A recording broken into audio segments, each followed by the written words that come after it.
You ever make a decision, maybe just a small one, and then later it just feels heavy, like it had this moral weight you didn't expect. Oh, definitely. Like choosing something simple and then realizing the consequences were bigger than you thought. Exactly.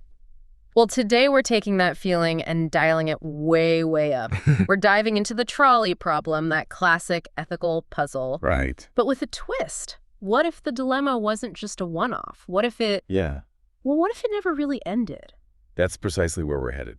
Our main source for this deep dive is an article by Alex O'Connor called The Most Absurd Trolley Problem Yet.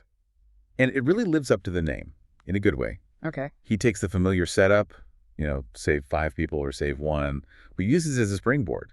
It's not just about restating the problem. Right. He pushes it further, makes us grapple with deeper questions, things like ethical responsibility, how we make decisions, and maybe the trickiest part, are our morals actually consistent? And what's really great is how he connects these big philosophical ideas to, well, everyday life, specifically the ethics around charity and what we owe others. It gets quite personal.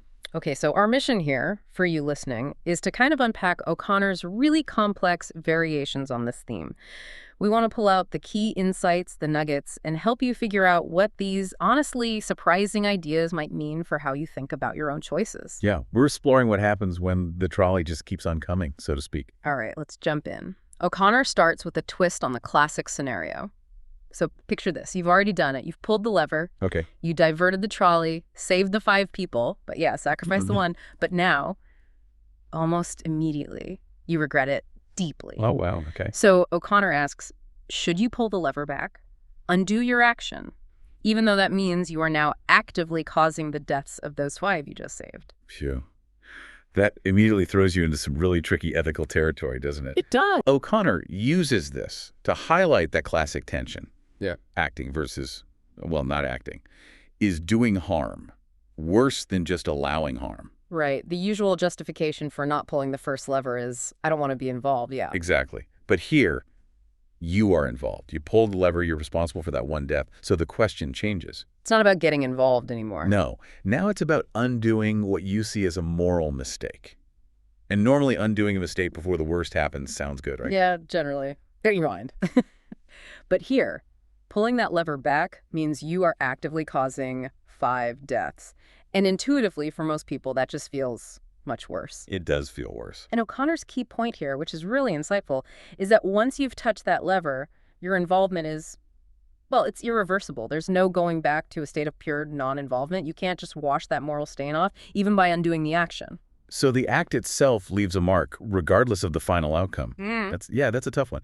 Does he push this undoing idea even further? Maybe get a bit sci-fi? He does. He brings in a time travel thought experiment, which is pretty clever. Okay, I'm listening. He asks, what if you could go back in time and stop your past self from ever pulling the lever? Would that feel morally cleaner than switching it back now? My gut says maybe. And he says maybe too, which is interesting because you still made that initial choice, even if you erased it. It's different, he suggests, than stopping someone else from pulling the lever. That feels like clear interference. Right. And this brings up another subtle point he makes. The difference between, like, internal versus external intervention. Meaning? Well, if you physically tackle someone to stop them pulling the lever, everyone agrees you're involved. But if you just decide not to pull the lever yourself, most people see that as non-intervention. Even though the outcome, 5 people dying, is the same in both cases. Exactly. It really messes with our ideas of what responsibility and involvement actually mean, doesn't it? It absolutely does. Our gut feeling about being involved seems to depend so much on how we act, not just the consequences. It challenges that straightforward consequentialist view, you know? Totally. The idea that you just do whatever saves the most lives, it gets complicated really fast when you add regret, undoing things, and these subtle forms of involvement. Okay, so that's a really deep dive into just the hypothetical lever pulling. But you said O'Connor connects this to the real world. Yes, and this is where it gets, I think, even more provocative. He shifts the analogy to something incredibly mundane, the grocery store checkout line. The checkout, how? He puts it like this. Imagine if donating just $1 at the checkout could fund a charity that hires a lever operator, someone who saves a life that would otherwise be lost. Do you donate that dollar? Ah, okay. I see the connection now. And this ties straight into Peter Singer's famous drowning child argument. Are you familiar with that one? Remind me. And our listeners. Sure. Singer asks you to imagine walking past a shallow pond and seeing a child drowning. You can easily wade in and save the child, but it'll ruin your expensive new shoes. Maybe they cost, say, $50. Right. Most people would say you have to save the child, shoes be damned. Exactly. And Singer's killer point is this. He argues that choosing not to donate to effective charities when you could save a life for a relatively small cost to yourself is morally the same as walking past that drowning child. Wow. That's a strong claim. But I bet people have pushback on that. Like, how do I know my dollar actually saves a life? Maybe it gets wasted on admin fees. Absolutely. That's a common one. And O'Connor tackles it head on. He points to resources like the organization The Life You Can Save, which vets charities for effectiveness. Okay. And he gives concrete examples they cite, like $2 can deworm 4 children, preventing serious illness, or $2 provides clean water for someone for a whole year. The impact can be real and documented. Yeah. So the waste argument often doesn't hold up, or it's, well, sometimes it's just an excuse, right? Okay, fair enough. What about the distance? The child isn't right in front of me. It feels different. Another classic objection. O'Connor counters this by arguing that physical or emotional distance doesn't actually change the moral obligation. How does he illustrate that? He uses another analogy. Imagine someone is being tortured in the trunk of a car driving away from you. There's a button you can press to stop the torture. Does your obligation to press that button decrease as the car gets further away? No, of course not. That would be absurd. Exactly. Distance doesn't diminish the duty. And then there's the complexity argument. It's a huge global system. I'm just one person. My donation is indirect. Yeah, that feeling of detachment. O'Connor argues that doesn't let us off the hook either. Even if help goes through charities, middlemen, complex systems, the obligation is still there. Complexity doesn't erase responsibility. So, connecting this back, all these arguments are basically chipping away at that illusion of non-involvement we talked about with the trolley. Precisely. Whether it's a hypothetical trolley or the real-world choice to donate, O'Connor and Singer are pushing us to see inaction when we could act cheaply as a form of involvement with serious moral weight. Okay, this is leading somewhere. Challenging, but O'Connor takes it even further, doesn't he? Into something potentially overwhelming. He does. This is where it gets, as you said, nuanced and maybe quite uncomfortable. Yeah. He introduces what he calls the infinite obligation thought experiment.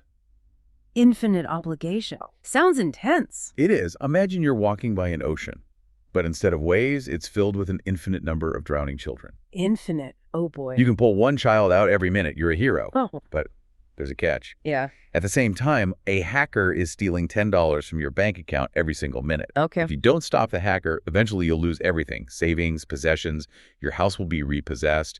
You have to leave the ocean shore and go deal with the hacker to stop the theft. Wow. Okay. So the question is... The question O'Connor poses is stark. How long do you keep saving children? When do you stop pulling them out of the infinite ocean to go save your own financial life?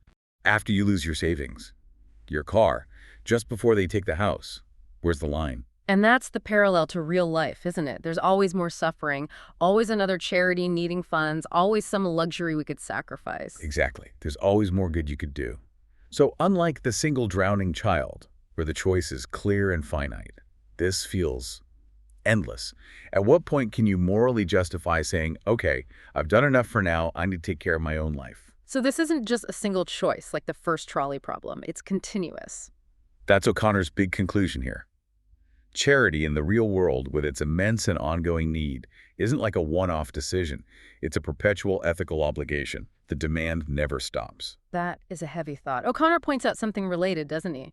About how the feeling changes. He does. He notes that if the trolley problem is presented as a unique, one-time chance to save a life, the moral pressure feels immense, almost undeniable. Right, you feel compelled to act. But if every single time you bought coffee, or paid a bill, or went to the checkout, you were explicitly asked, donate $1 to save a life. O'Connor suggests that eventually, for most of us, the force of that demand starts to fade.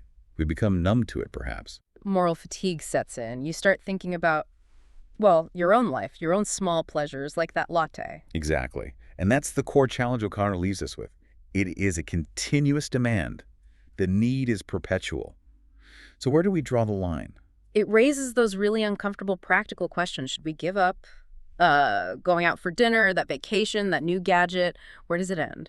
O'Connor acknowledges we have to balance doing good with, actually living our own lives. We need to preserve ourselves to continue doing good, perhaps. But finding that balance point in the face of unending need, that's ethically, well, murky is putting it mildly. It's incredibly difficult. Okay, so let's try and summarize the big takeaways from O'Connor's analysis, because there's a lot there. Yeah, let's try. First, that idea of consequentialism, just looking at outcomes, gets really tested by these complex scenarios involving regret and involvement. It's not as simple as save the most lives. Definitely not. Second, he really exposes that illusion of non-involvement, how we often use distance or complexity as excuses to feel less responsible, even when we could easily help. Third, the real-world examples, especially charity, show that these aren't just abstract puzzles. We face trolley problem-like choices constantly, with low costs and high stakes saving actual lives. Right, and that leads to the fourth point. Our ethical reasoning kind of breaks down under the strain of unending opportunity to help. It can lead to moral fatigue or feeling paralyzed by the sheer scale of need. And I guess the overarching question he leaves us wrestling with is, how responsible are we really for the lives we could have saved but didn't? That's the core of it, a deeply uncomfortable, persistent question. It really does linger, doesn't it? That challenge to the idea that just not acting when you could have is somehow morally neutral. It makes you wonder, doesn't it? For you listening, how does thinking about this maybe change how you see a small choice you might make tomorrow? Does it feel different now? It certainly gives you pause, thinking about this idea of a perpetual ethical obligation, this constant background hum of need. What does that actually mean for your choices going forward? How do you navigate that reality in your own life? It's definitely something to chew on.